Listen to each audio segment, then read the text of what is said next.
I know what you're thinking. PSG have just beaten Man City, so you must be thinking, well, Nobbins, you must be eating some humble pie right now because you've said PSG ain't nothing. Man City are going to be battering PSG both home and away. PSG aren't a genuine threat, but they've just beaten Man City, who you think, Nobbins, you think, you swine, that Man City and Bayern Munich are the Champions League favourites. So PSG have surely silenced the doubts now. They've silenced the critics now. They've surely demonstrated that they can operate with Mbappe and Neymar and Messi in the same team. No. No, I do not care that PSG won 2-0 tonight. I do not care that they beat Man City. As I said many times on stream, plug, I live stream football games on stream, twitch.tv/LNobbins, link in the description. Make sure to click it so you don't miss out on the next stream. As I said on stream, Man City were infinitely the better side. PSG were not impressive.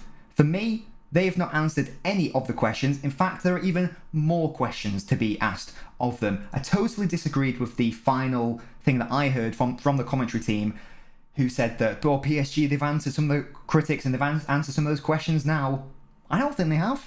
If anything, I think there's more questions. And let's get into those questions by analysing some stats. Because yes, I am an XG merchant and I'm a stat merchant. Oh, there's quite a big announcement at the end of this video, by the way, so do make sure to stay tuned until the end of the video for that, or just skip ahead, you know, whatever you prefer to do. I think it's also important just to note that I thought about this whilst I was watching the game using my eyes. I don't just rely on stats. I use the game coupled with stats to try to formulate an analysis. I had a hypothesis watching the game. The stats backed up that hypothesis. Very important to not overuse stats.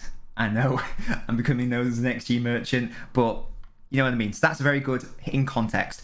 And you might say, well, context, Nobbins, all that matters is that 2-0 scoreline. PSG beat City 2-0, end of. Stop being a salty little baby about it. Stop talking about XG. Stop talking about stats. And you would be right, because at the end of the day, all that matters is the scoreline. PSG won. PSG will be very happy. Man City will be very disappointed. But genuinely, as a Man City fan, I'm not that disappointed in the performance, at least. Obviously in the results, loss, you never want to lose. But the performance from City, I was very happy with and very comfortable with. And even when City went 1-0 down, I was confident that City would win the game. They didn't win the game, they lost it by a further goal. But you know what I mean. Possession, whatever. Remember, PSG are at home, but possession, not too much difference there. This, though, PSG scored 2 goals from an XG of 0.46. Man City had an XG of 1.9. Now, what does that tell us? Well, it tells us what we already knew. Man City do not finish their chances. Against Chelsea, they won. They were infinitely the better side, but they didn't put away enough of their chances. Same against Spurs.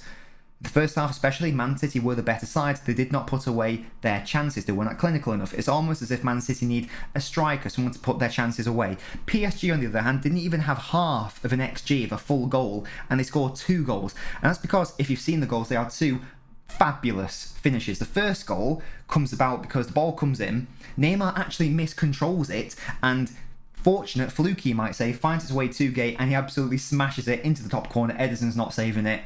Fair enough, fair enough. And then the second goal, it's one of those F it, I'm Messi moments.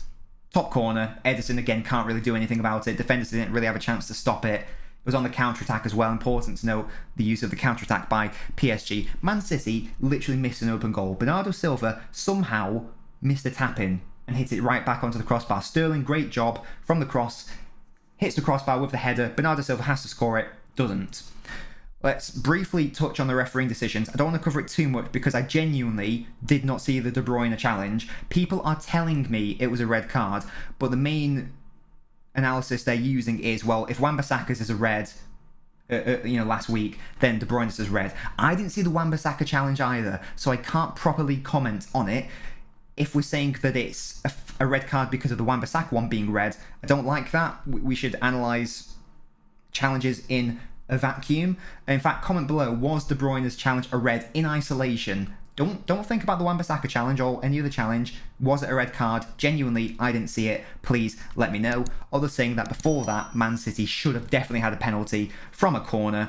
I think it was either Laporte or Diaz or both who were just being pulled down by the PSG players. So that's a thing. Does a red card balance out a penalty? I don't even know. But either way, I just want to talk about the performance because Man City were clearly the better team. You could just watch the game. I'm just using these stats to back up my points.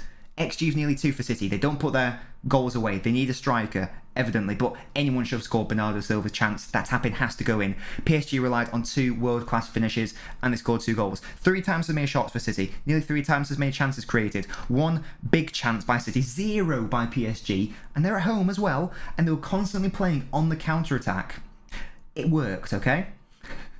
It worked. It got the win. They won 2-0. They'll be very happy. I just think it's a little bit cringe and a little bit embarrassing that the supposed Champions League favourites at home, Mbappe, Neymar, Messi, and they're forced to play on the counter-attack.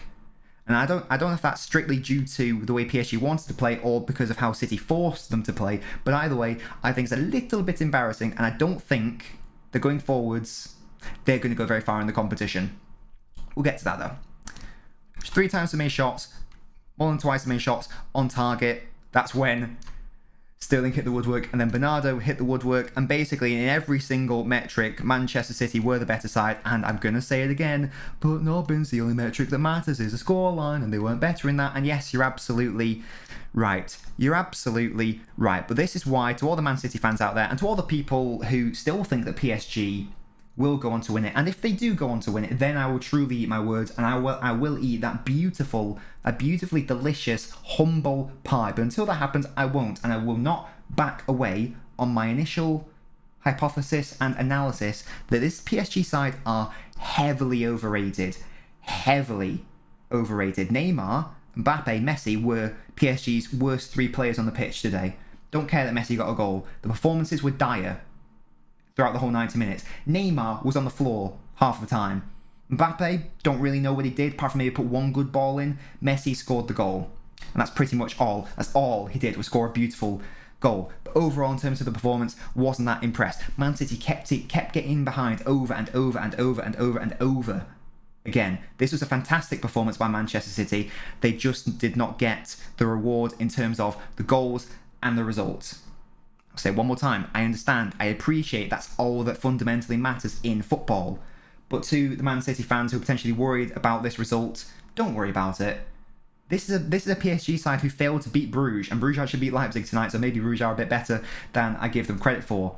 But PSG should have spanked Bruges, and they could only score 1 goal against them. PSG had to rely on 2 wonder goals tonight to beat City. They had to play on the counter-attack. Their 3 worst players were their 3 best players, i.e. Messi, Neymar, Mbappe, on paper being their best players. In reality, tonight, they were their worst performers, in my opinion. Man City just couldn't put the ball in the back of the net. Part of that is because they need a striker. We know they need someone like Haaland, but that Bernardo Silva one has to go in. And sometimes, luck just doesn't go your way, and a tap-in that should have been a tap-in does not get tapped in. Because of whatever reason, because Bernardo Silva overthinks it, or because he puts too much on it and it just hits the crossbar, sort of thing.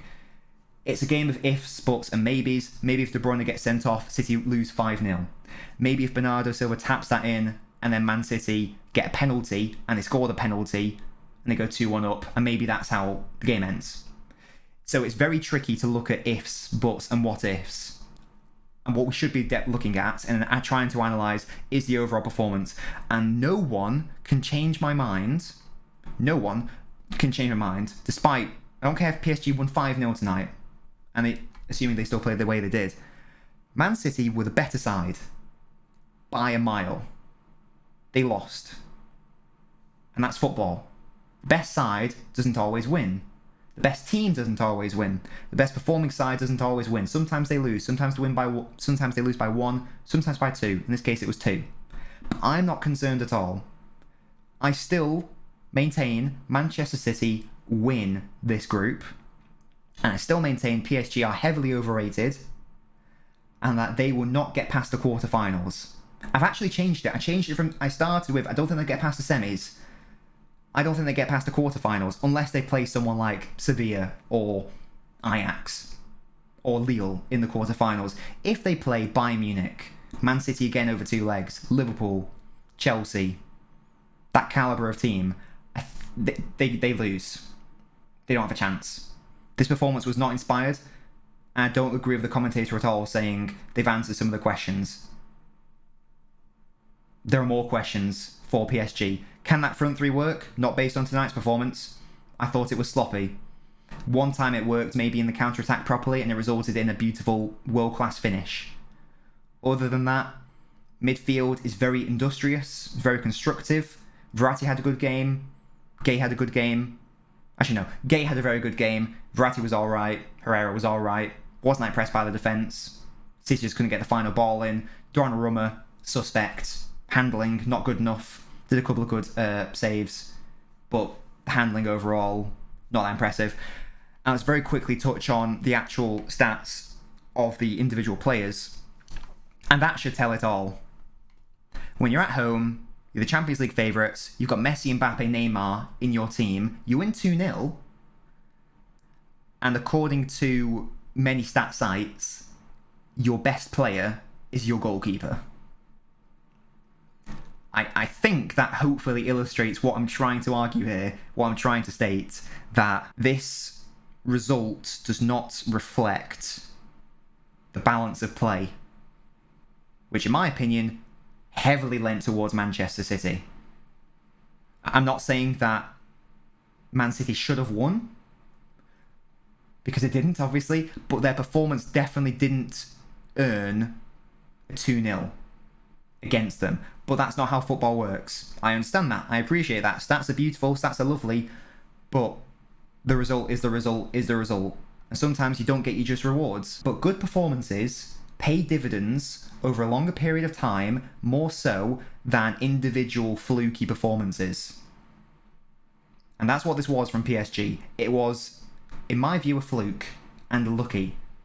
And if they go and beat City at the Etihad, and they top the group, and then they go on and win the Champions League, then I will take it back and I will eat my humble pie. But I'm really convinced that this PSG side are not all that, and they've still got a long way to go before they win a Champions League, and before they can truly eclipse the likes of Man City, Bayern Munich, Liverpool, Chelsea, etc. So that was the game.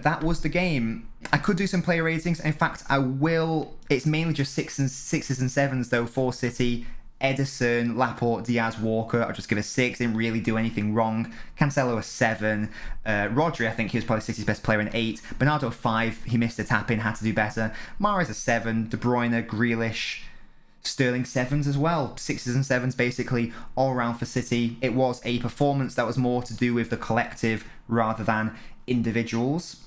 Unfortunately, that wasn't reflected in the scoreline, but I'll say it one more time. Man City were the better side. You could say Man City dominated PSG. Sounds like a weird thing to say considering they lost 2-0, but they definitely dominated the play. You don't have to win a game to batter a team. You can lose or rather you can win and still get battered. And maybe that's too far for me to say Man City battered PSG because they did lose 2-0, but they certainly dominated the play. And as a City fan, I'm not worried at all by this PSG side. I'm not worried about City potentially not finishing first in the group. I'm not worried about PSG winning the Champions League. If anything, this performance, even though PSG won, has only made me more steadfast in my view that this PSG side aren't all that. The front three doesn't work based on tonight, and I would die on that hill based on that performance, and no one can tell me otherwise. But let me know what you think in the comments. Who was the better team, Man City or PSG? Was it a red card? Should Kevin De Bruyne have been given a red card? Should Man City have been given a penalty? Am I being too harsh on PSG? Do I have a PSG agenda? Potentially, I don't know. I just think they're being incredibly overhyped. Okay, announcement time. I've launched a Patreon. Yes, I am on Patreon. LNobbins is on Patreon. Confirm it has happened. What is Patreon, you might ask? Well, it's basically a site where you can support your favorite content creators for a monthly subscription fee, a monthly membership. It's sort of like a fan club sort of thing. You can also think about it as YouTube memberships or Twitch subscriptions. There are different tiers based on what level you want to or what you indeed can support up to. So it's just general tipping, which is just like, £1 a month, or there's slightly better tiers where you actually get rewards, which is the £5 a month tier, where you get to come onto stream and you get to have a chat with me about the match, give your thoughts, and it's sort of very similar to the Talk Sport or 606 style thing, but loads of other rewards as well. I'll put a link in the description, but it's patreon.com/LNobbins if you want to learn more about what my Patreon is, what all the money is going towards, because all of the proceeds will go to improving the stream and improving the content for you guys, rather than my own pocket. I'll invest it all back into the stream. And basically, if you like the content I make and you want this to work long term, that is basically fundamentally assuming that the Patreon will get enough support, pretty much. If you want this content to keep going long term, you know, however many months, years from now, then the Patreon needs to be supported to some extent, at least. So you can support for as little as £1 a month if you are able to. As I say, it's patreon.com/LNobbins, and if you support any of the higher tiers, you also get some lovely goodies and benefits as well. If you do have any suggestions for the Patreon, any amendments you might want to make, for example, or suggestions of how to improve it, or, you know, oh, if you offer this, I'd definitely join it, then please let me know. I'll see what I can do. Go to patreon.com/LNobbins and you'll see exactly what there is on offer. Make sure to like and subscribe to the channel if you haven't done already. That's what I think of PSG's performance. A lovely burp, and I will see you next time.